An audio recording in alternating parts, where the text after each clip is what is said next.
Hello, Steve from SF Marine. So we're just going to show you today that we're back in the 21 center console that we're building. It'll be out in this summer.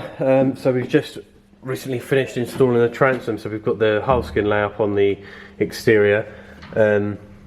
This may be classed as overkill. Obviously we'll try to follow MTA guidelines when it comes to construction as such. So we've got 3 sheets of 18mm marine ply.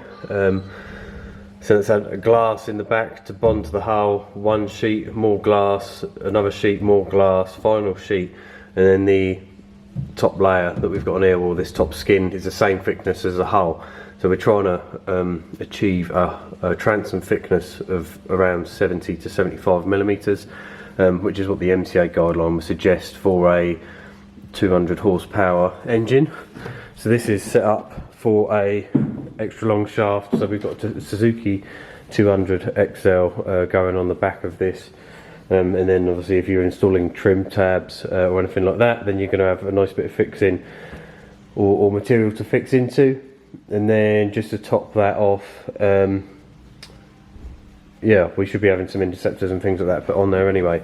Now you may see some boats go, say if it's a leg or a drive, may only be glass in the centre, you know, or just from steering and going around corners, you don't want to twist the stern too much, or obviously it's just nice and thick and solid platform to work into. So I'd never have any issues with this coming apart, and all the timber's been sealed with resin on every side.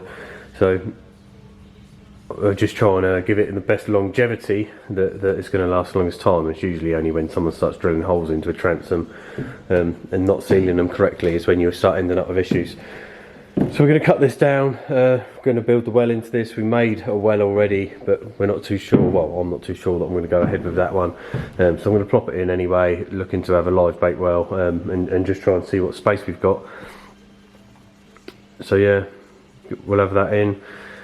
And then next will be starting to get the gunnel ring made up for it as well, because we're going to modify our existing ring to make a new open ring for this model.